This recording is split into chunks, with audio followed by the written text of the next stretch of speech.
하나님이 저와 여러분을요, 교회로 부르셨습니다. 여러분 믿습니까? 네. 교회는 보이는 건물이 아니죠. 예배당이라고 합니다. 보이는 건물을. 그럼 교회는 뭘까요? 세상 속에서 불러냄을 받은 사람들의 모임, 떼어냄을 받은 사람들을 교회다, 그렇게 이야기합니다. 그럼 세상 속에서 불러냄을 받은 사람들은 어떤 사람들일까요? 주는 그리스도시요 살아계신 하나님의 아들이십니다 라고 고백한 이 고백 위에 예수님께서 내 교회를 세우리니 라고 말씀하셨습니다. 그러니까 여러분, 교회는 뭐예요?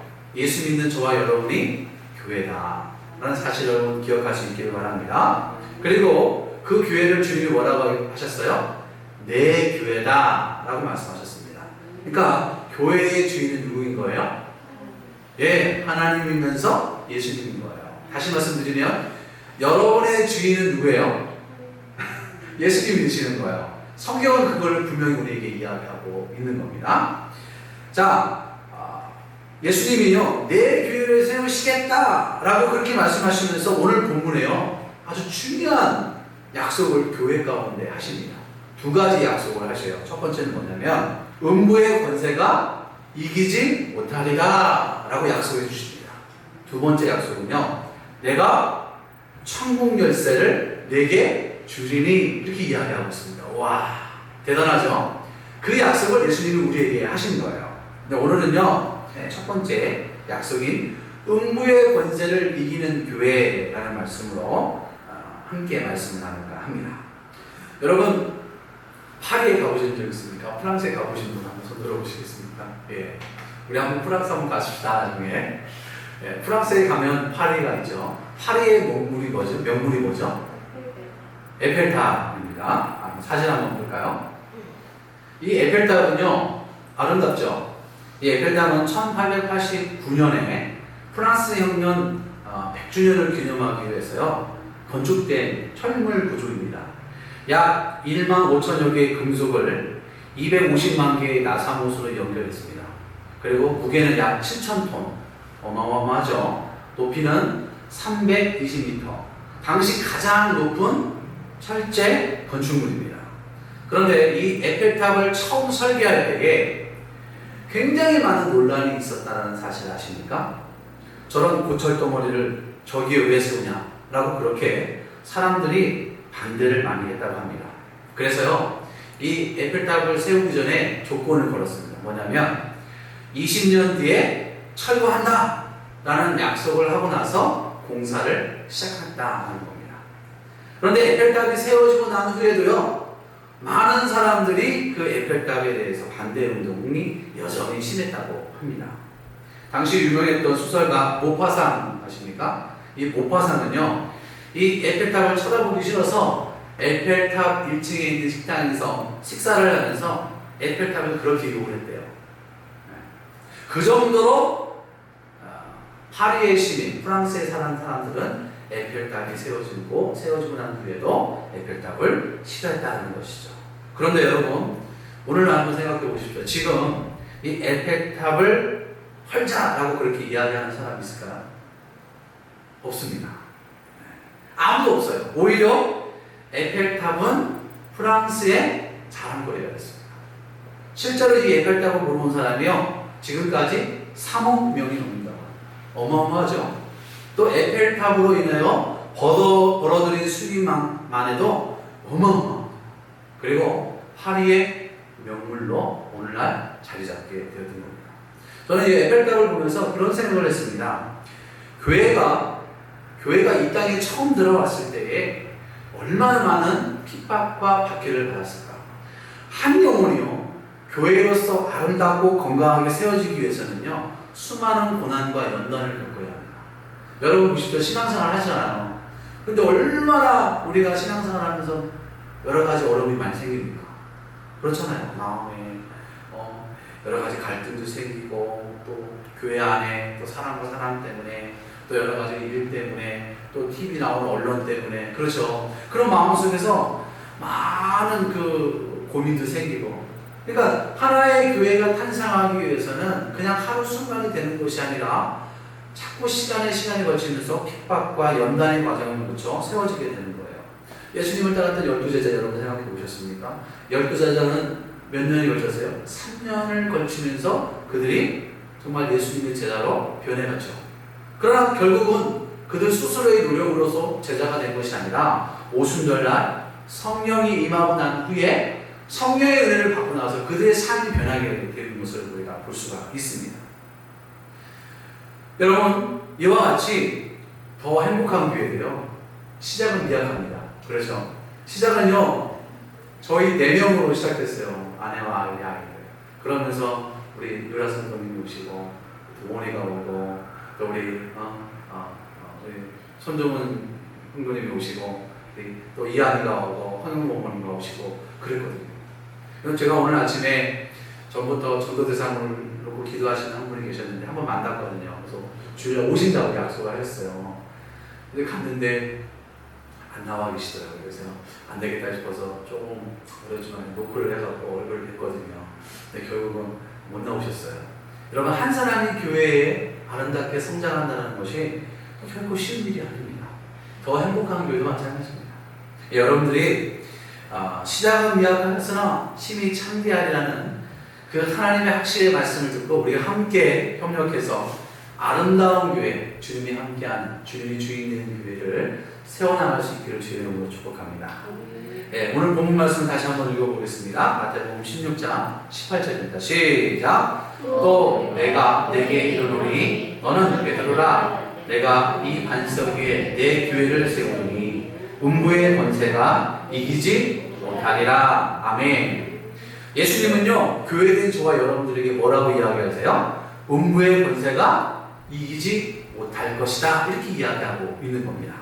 이 약속을 우리에게 주신 거예요. 자, 이 말은 뭐예요? 음부의 권세보다 더 큰 권세를 교회에게 주시겠다라고 그렇게 약속하시는 말씀입니다. 여기서 보면 음부라는 말이 나오죠. 이 음부라는 말은요, 히브리어로 스올이라는 말입니다. 신약 성경에서는요, 이 스올을 뭐라고 하냐면 하데스라고 이야기해요. 하데스는 뭐냐면 죽어서 가는 장소를 하데스라고 이야기합니다. 우리말로 말하면 뭘까요? 지옥이 되는 거예요. 지옥. 그리고 권세라는 것은 영어로 번역하면 뭐라고 번역이 되냐면 게이트라고 되어 있습니다. 문, 성문.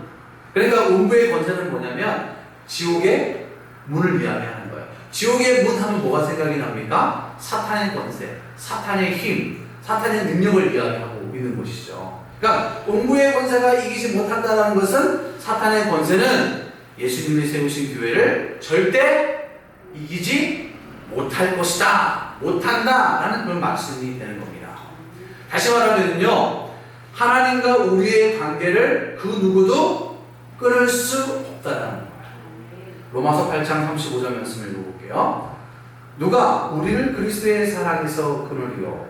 환난이나 곤고나 박해나 기근이나 적신이나 위험이나 칼이야.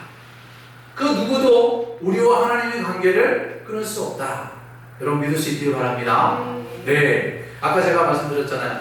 우리는 때로는 힘들어서 하나님의 팔을 놓을 수가 있어요. 그러나 하나님은 끝까지 우리를 붙잡고 계십니다. 아멘? 예, 예수님이 우리를 붙잡고 있는 그 팔은요, 우리가 알고 있다시피 그냥 악수 손목을 잡는 손바닥을 잡는 것이 아니라 어디를 잡아요? 손목을 잡는 거예요. 이렇게 손목을 잡아갖고 붙잡고 계시기 때문에 우리가 놓더라도 주님은 예수님은 우리를 놓지 않으세요. 예수님은 우리를 절대 포기하지 않으세요. 여러분 이 말씀을 기억할 수 있기를 바랍니다. 그러면서 오늘 말씀을 통해서 묵상하다 보면은요, 두 가지 아주 중요한 부분들을 우리가 생각할 수가 있습니다. 첫 번째는 뭐냐면은 하나님은요, 음부의 권세로부터 교회를 지키시는. 자, 데살로니가후서 3장 3절 말씀 읽어볼게요. 시작. 주는 미쁘사 너희를 굳건하게 하시고 악한 자에게서 지키시리라. 누구에서 지키신다고요? 약한 자. 아멘. 예. 여러분 교회 생활 어떻습니까? 예? 안전하죠? 평안하죠? 뭐 교회 안 간다고 누가 뭐라고 하는 사람 있어요? 없죠? 그냥 내 마음이잖아요. 물론 때로는 일 때문에 나올 수도 있지만, 근데 교회 생활하는 것이 자유롭습니다. 그렇죠. 그러나 여러분 알고 계십니까? 우리가 사는 세상은요, 보이지 않는 영적 전투가 치열하게 벌어지고 있다는 사실 아십니까? 에베소서 6장 12절에 보시면은요, 우리의 씨름은 혈과 육을 상대하는 것이 아니요 통치자들과 권세들과 이 어둠의 세상 주관자들과 하늘에 있는 악한 영들을 상대함이라 라고 말씀하고 있습니다. 그러니까 여러분, 우리가 살아가는 이 세상 가운데 보이지 않는 악한 영들과의 영적인 전투가 벌어지고 있는 겁니다. 여러분, 물 위에 떠 있는 오리 보신 적 있죠? 예. 딱 볼 때, 요리를 딱 봤을 때 어떻습니까? 오리를 딱 봤을 때 평안해 보이죠? 야, 어떻게 저렇게 평안하게 물 위에 떠 있을까? 나도 저렇게 떠 있으면 얼마나 행복할까? 왜냐면 저는 잠수함이거든요. 가라앉히는. 그런데 여러분, 오리가 그렇게 한가하게 물 위에 떠 있는 것 같지만 사실은 그 밑을 보면 어때요? 오리발이 수도 없이 물을 이렇게 움직이고 있는 것을 볼 수가 있습니다. 그래서 오리가 물 위에 떠 있는 거예요. 여러분, 우리가 사는 세상도 마찬가지입니다. 평안하고 편안할 것 같지만 보이지 않는 이 영적 전쟁이 치열하게 벌어지고 있는 것이 우리가 사는 이 세상입니다. 때문에 인간은요, 알지 못하는 정신분열, 공황장애, 우울증과 같은 영적인 장애에 걸려서 신음하고 고통하고 있는 거예요. 갈수록 사는 세상이 살기 좋아지고 더 아름답게 변해가지만 사실 정신적인 문제를 갖고 있는 사람이 더 많이 불어나고 있는 것을 볼 수가 있습니다. 더 많이 생겨나고 있는 것을 우리가 알 수가 있습니다. 왜 그럴까요? 바로 우리가 사는 세상이 영적 전투가 벌어지고 있다는 사실을 우리에게 알려주고 있는 거예요. 여러분, 교회가 어디에 세워졌습니까? 교회는 세상 안에 세워졌습니다. 절이나 사찰이나 또 사원 같은 경우에는 어떻게 해요? 속세를 떠나 세상 밖에서 세워지잖아요. 그러나 교회만큼은 세상 가운데 세워졌어요. 왜 그럴까요? 왜 교회가 세상 가운데 세워질까요? 그것은 영적 전쟁 속에 고통당하는 인간에게 하나님의 천국의 복음을 전하고 하나님의 영광을 드러내고 그들의 영혼을 구원하기 위해서 교회를 이 세상 가운데 하나님이 세워주신 거예요. 그래서 교회의 역할이 뭐예요? 세상 속에서 빛의 역할을 감당해야 되고 소금의 역할을 감당하는 것이 교회의 본질입니다. 그러면 여러분, 이 세상의 주인은 누구일까요? 이 세상의 주인은요, 바로 이 세상의 권세를 잡은 마귀요 사탄입니다. 성경 볼까요? 요한일서 5장 19절입니다. 또 아는 것은 우리는 하나님께 속하고 온 세상은 악한 자 안에 처한 것이며 라고 말씀하고 있습니다. 이 악한 자가 누구예요? 사단이요 마귀가 되는 겁니다. 그러면 여러분, 이 사단은 어떤 존재일까요? 요한복음 8장 44절입니다. 시작! 너희는 너희 아비 마귀에게서 났으니 너희의 아비의 욕심을 너희도 행하고자 하느니라. 그는 처음부터 살인한 자요 진리가 그 속에 없으므로 진리에 서지 못하고 거짓말을 말할 때마다 제 것으로 말하니 이는 그가 거짓말쟁이요 거짓의 아비가 되었습니다. 아멘. 사탄은 뭐예요? 거짓말쟁이고 살인한 자고요 속이는 자라는 거예요. 그래서요, 우리에게 거짓말을 하고 우리를 속이고 욕심으로 우리의 마음을 떠서 호시탐탐 우리를 어떻게든지 교회를 어떻게든지 넘어뜨리게 하려고 하는 것이 바로 사탄인 겁니다. 베드로전서 5장 8절입니다. 근신하라 깨어라 너희 대적 마귀가 우는 사자같이 돌아다니며 삼킬 자를 찾나니. 여러분, 사단은요 갈수록 교활하게 주둥은밀하게 인간의 내적인 갈등을 유발해서 우리를 교회를 공격합니다. 교회를 어지럽게 만듭니다. 그래서 사람들을 교회로 떠나게 해요. 사람들이 생각 속에 하나님이 없습니다 라고 그렇게 부정적인 마음들을 심어줘요. 무엇을 통해서 부정적인 마음들을 심어줄까요? 여러분, 영화 좋아하죠? 예? 우리 이한이 영화 좋아해요? 네. 예. 영화 다 좋아. 저도 영화 좋아하거든요. 근데 영화를 보면은요, 마치 하나님이 없는 것처럼 보일 때가 많이 있습니다. 그렇게 영화를 만들거든요. 여러분, 음악 좋아하죠? 음악 속에서도 사탄의 능력들이 많이 드러납니다. 뉴에이지 음악, 예. 헤비메탈, 락. 여러분, 교육도 마찬가지입니다. 학교에서 배울 때, 교육할 때 여러분 창조론이라고 배웁니까? 아니면 진화론이라고 배웁니까? 진화론이라고 배웁니다. 그뿐 아닙니다. 의학 쪽에서도 하나님을 없다, 하나님이 마치 없는 것처럼 그렇게 합니다. 뭐예요? 유전자를 조작합니다. 하나님의 창조 질서를 벗어나게 만들게 되죠. 언론도 교회를 공격해요. 뭐 여러분 잘 알다시피 뭐 그럴 수 있습니다. 실수해서 잘못을 저지를 수 있어요. 그러나 그것을 보는 사람들은 어떻게 해요? 확대 해석을 해요. 그러니 교회가 저러면 되나? 이렇게 이야기하는 것을 볼 수가 있습니다. 그래서 전도하다 보면 어떤 분이 한 분이 딱 화를 막 내요. 그러면서 목사야 다 똑같다고, 교회 다 똑같다고, 나쁜 놈들이라고.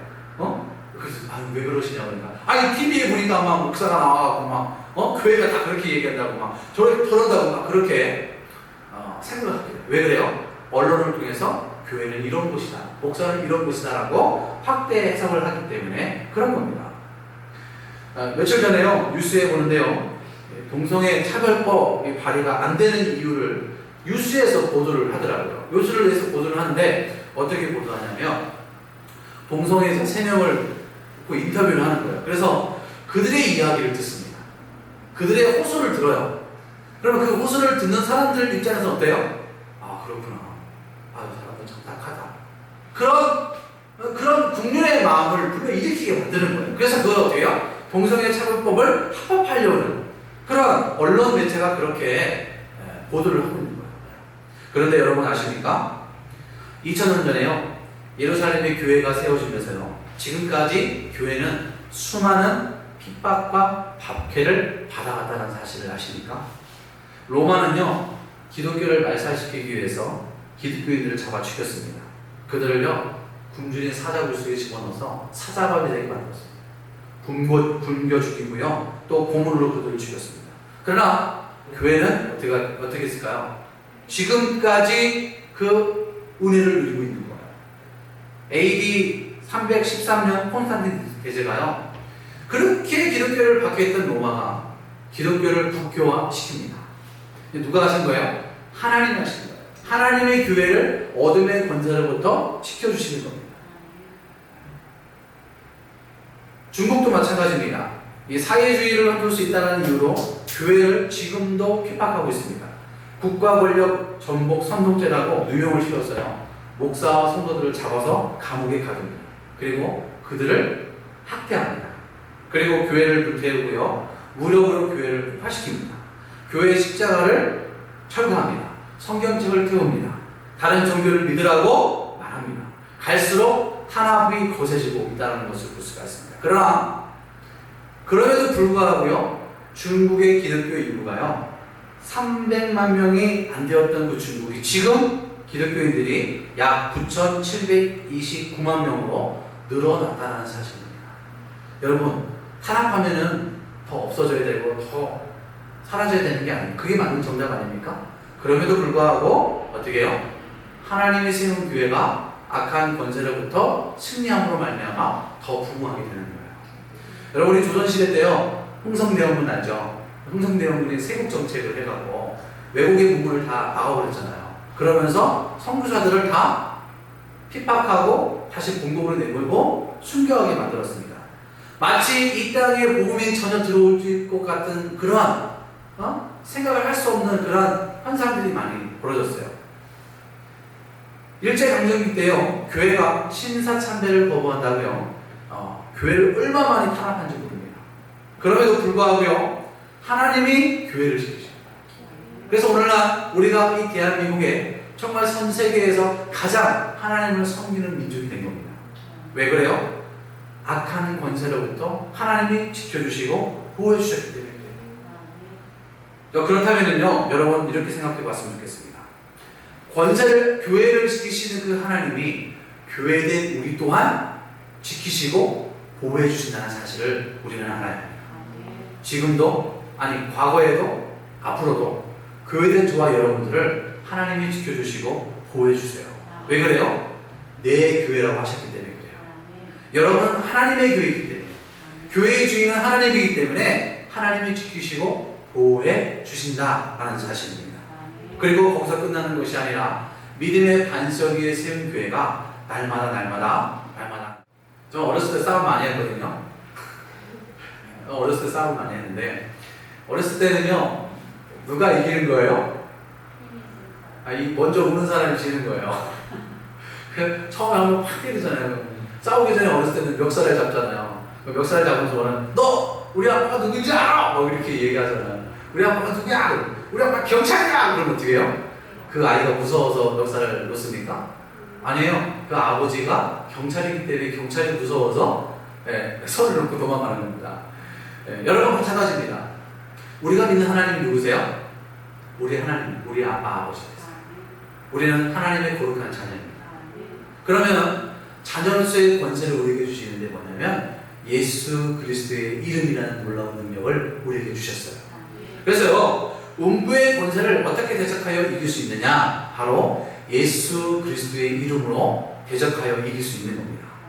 사도행전 3장을 보면은요 사람들이 매일 나면서 안지맹이 걷지 못하는 사람을요 성전 앞에 두었습니다. 왜냐하면 구걸해서 먹고 살 수 있게 하기 위해서. 그런데 그때 베드로와 요한이 성전을 들어가다가 남서부터 안질병이 된 사람을 보게 된 거예요. 보니까 너무 불쌍한 거예요. 남서부터 계속 안질병으로 살아가는 거예요.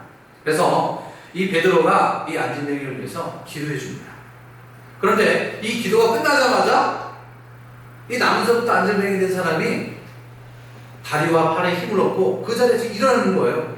기적 같은 일들이 벌어지게 된 겁니다. 여러분, 우리는 예수 그리스도의 이름을 수여한 사람입니다. 우리의 주인은 예수님이십니다. 그러므로 예수의 이름을 사용할 때 어둠의 권세, 사단의 권세를 굴복시키고 이길 수 있는 겁니다. 여러분, 이 사실을 믿을 수 있기를 주의 이름으로 축복합니다. 제가 그래서요 예배가 마치고 나서 축도할 때 여러분 머리에 손을 얹으라고 하잖아요. 왼손과 오른손에는 부귀와 장수의 축복이 있다고. 그러면서 여러분에게 예수의 이름으로 명하는 것은 예수의 이름에 권세가 있기 때문입니다. 그러므로 자녀된 여러분, 부모된 여러분, 우리 부모는 자녀를 위해 기도할 때 예수의 이름으로 명하는 지혜가 임할지어다, 명철이 임할지어다, 건강이 임할지어다. 우리 자녀들은 아플 때 아픈 부분에 손 얹고 예수의 이름으로 나음을 받을지어다. 우리 가정이 예수의 이름으로 축복을 받을지어다. 이렇게 예수의 이름의 권세를 사용할 수 있는 우리 모두가 될 수 있기를 주의 이름으로 축복합니다. 오늘 우리가 두 가지 생각했습니다. 첫 번째 뭐라고요? 하나님은 음부의 권세로부터 교회를 지키십니다. 두 번째는요, 교회는 음부의 권세를 대적합니다. 이길 수 있습니다. 여러분 이 사실을 기억할 수 있기를 바랍니다. 기도하겠습니다.